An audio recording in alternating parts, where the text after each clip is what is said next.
So what's the answer? What's the answer? Where's the accent from? It's a sort of. I'm from Worcestershire, but it's an English. It's just an English accent. My dad's quite sort of well spoken, so I kind of picked it up off him. I've got a bit of a London twang in there as well. Yeah, because I grew up in London as well. Oh, okay. I was just there yesterday. Wet, I hear.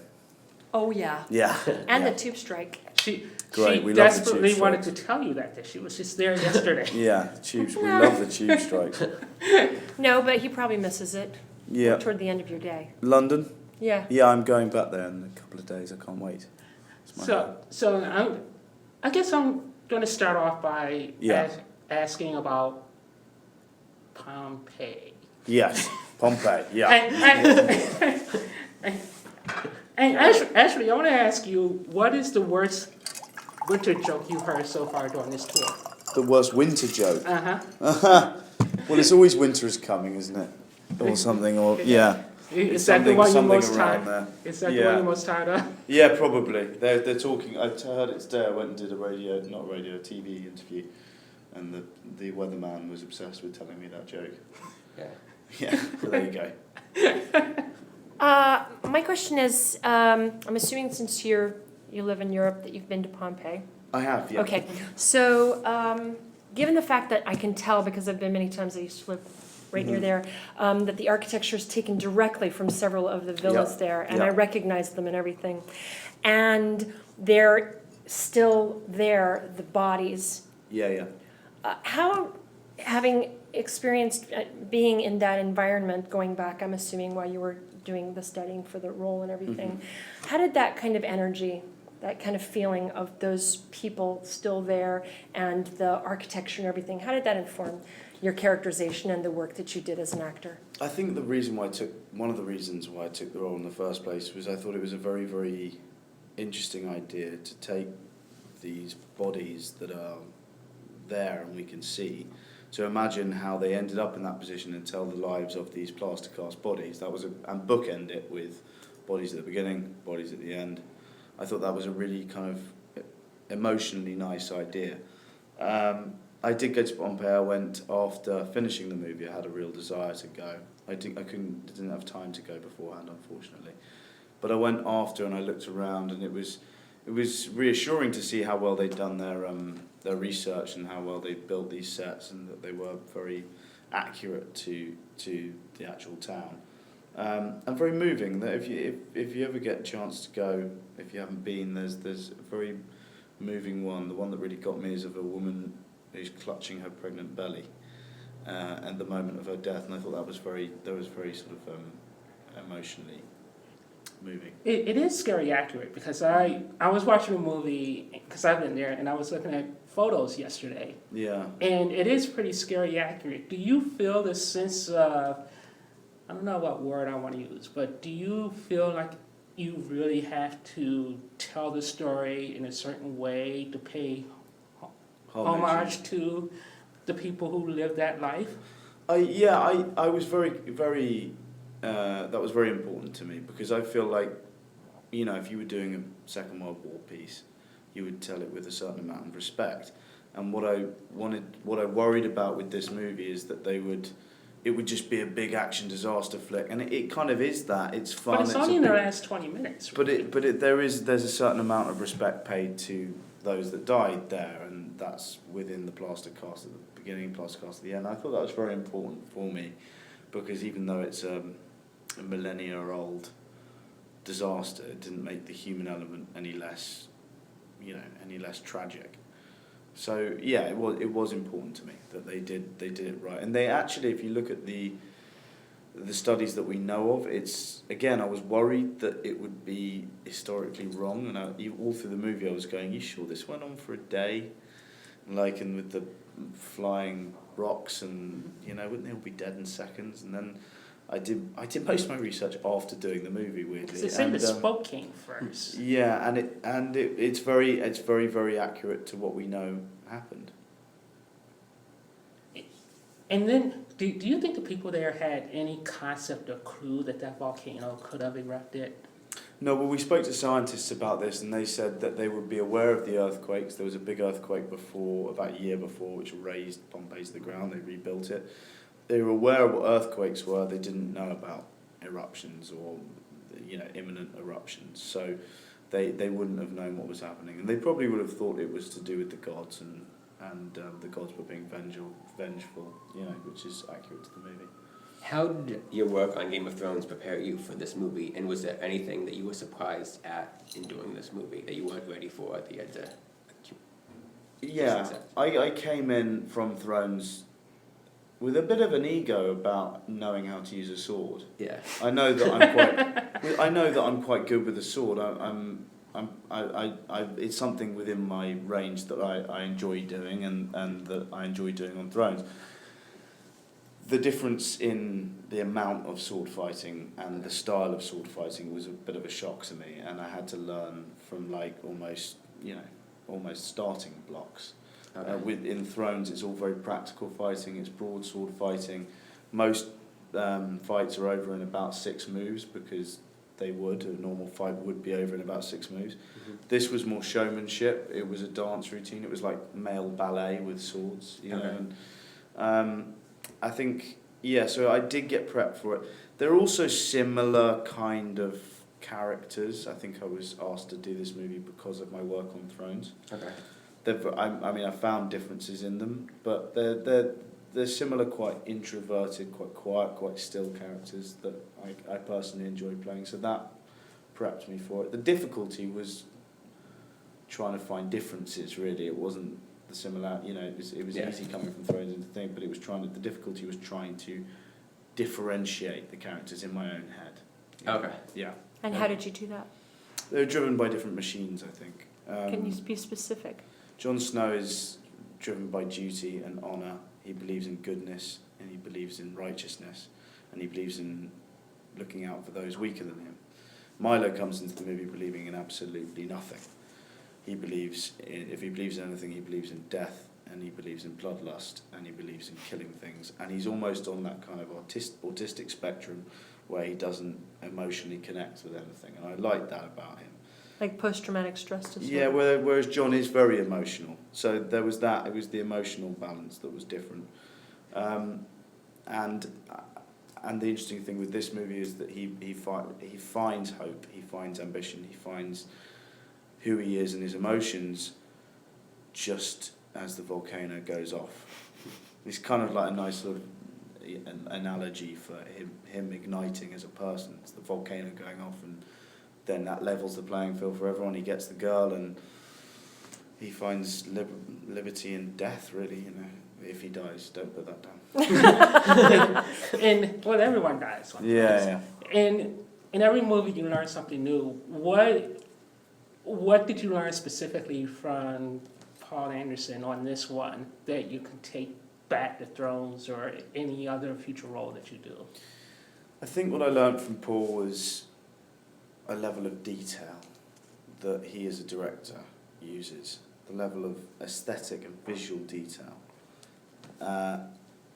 And I've been detailed with characters. I like being very detailed with characters, but I think I picked from this, it's quite specific, but my costume, I suddenly became very, very obsessed about, a bit like he was, and we worked again and again and again over the 5-week period before starting the film to get it right, and we scrapped it, started again, scrapped it, it became very elaborate, we got rid of that, it had to be very simple.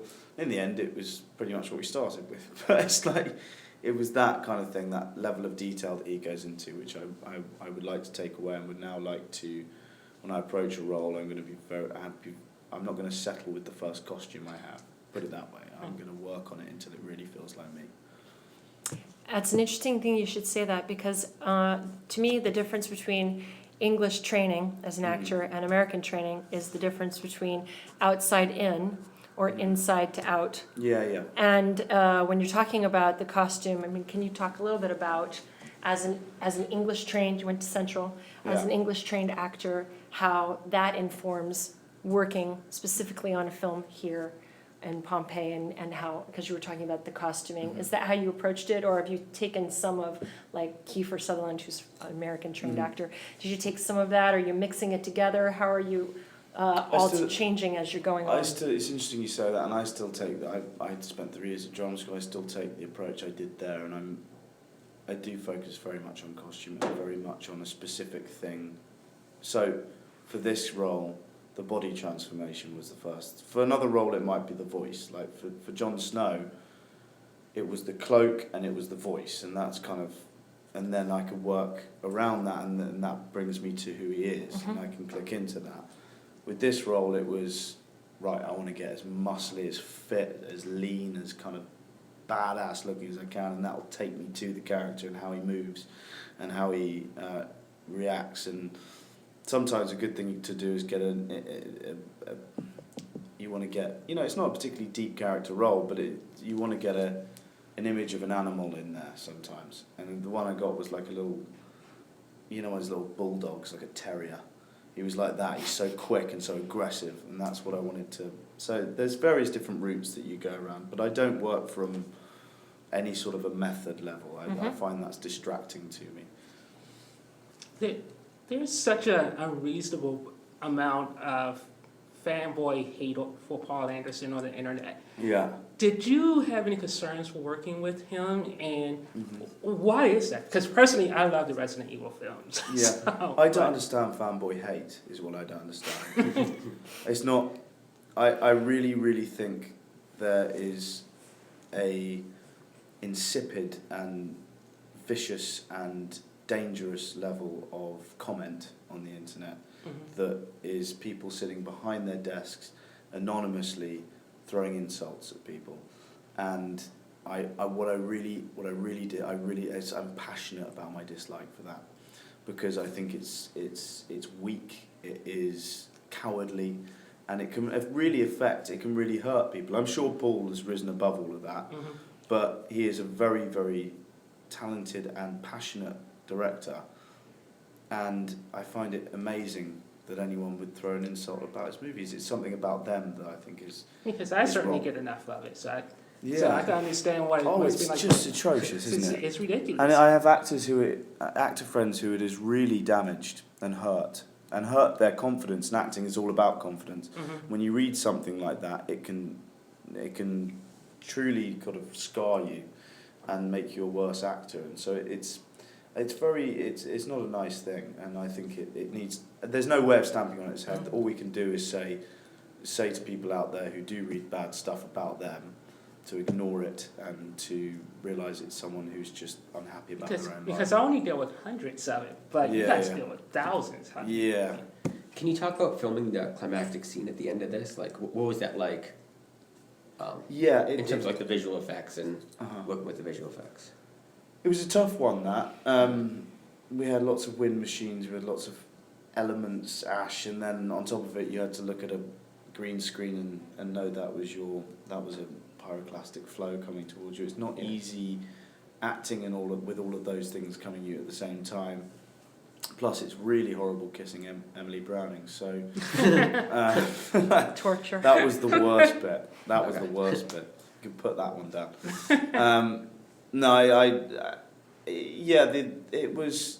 I always knew, again, because Paul would be very adamant that this was going to look... He wanted it to look incredible. He wanted it to be a big climactic finish. And so I always had that. But at the time, you're not seeing any of what you see when you see the film, so you have to really throw yourself in there and try and go for it and hope it works. Okay. And can you give us one Game of Thrones tidbit? I'm going to say what I always say, which is about season 4, which is it's a huge season for my character, which is great. I had a lot to do. It is not... I always think it goes impact. The first season was an impact season with Sean Bean's death. Second season was very action with Battle of Blackwater. Third season was impact with the Red Wedding. Fourth season goes back to an action sense, and there's lots of death, there's lots of fighting. The whole world is imploding in on itself, and they've spent more money on it than they've ever spent. I think it's probably the most expensive season of TV ever made. It's got the most expensive episode, and I'm probably saying too much, so I'll shut up. Yeah. my husband won't let me watch it because I hate sword I don't cuts. like I don't like Oh, yeah, you slitting. And then the Red Wedding, I would probably have been, Yeah. you know, catatonic Stay for away from weeks. it. Yeah. Stay away So from I it. know a lot of the people in it, but Yeah, I yeah. just Have you read watch all the movies. books? I haven't read. Well, I haven't read the latest one. I kind of know what happens in the latest one, but I haven't read the latest one. Because I'm trying to avoid reading the books now. Now I kind of like want to. Yeah, it's interesting. Some people take the approach they want to read it and know. Some people and see what the adaptation's like. Some people want to stick to the TV series. Some people don't want to watch the TV series and only read the book. So it's. But it's taking so long to I know. finish. So. I have one other quick question, Yeah. and that is, how are you handling the inevitable rise in fame that is different in the United States versus England? As a stage actor in England, you can continue to work in film and on stage and be relatively okay without getting the kinds of information online and that sort of thing. How is it that... It's been tough at times. Losing your anonymity is a very strange thing. I was talking about my manager about it earlier. And it's a very strange thing, and I can't remember what it is like to sort of...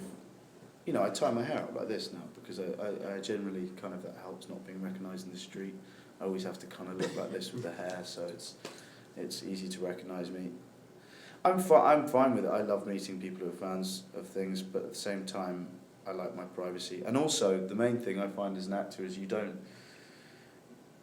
want people to know you as a person because it ruins the character you're playing. And I think I'm from the old school of things where I don't Twitter, I don't do Facebook, I don't social media, and that may seem standoffish, but if I start talking to people online, then they don't see Jon Snow anymore, they see me. So you're not Kit Harington on Twitter? No, I'm not. If there is someone out there, it's not me, so ignore him. Yeah. Because I will say it was weird because I tell the story a lot that I actually met you a couple of years ago for Silent Hill, and I had no idea who you were because you didn't have the cloak and everything. Yeah, no, that was a long time ago. Yeah, a couple of years. So. Yeah. Well, thank you very much. Thank you guys. It's really good meeting you. Nice to meet you. I look forward to Dragon because I'm a big fan. Oh, I have yeah. an animation.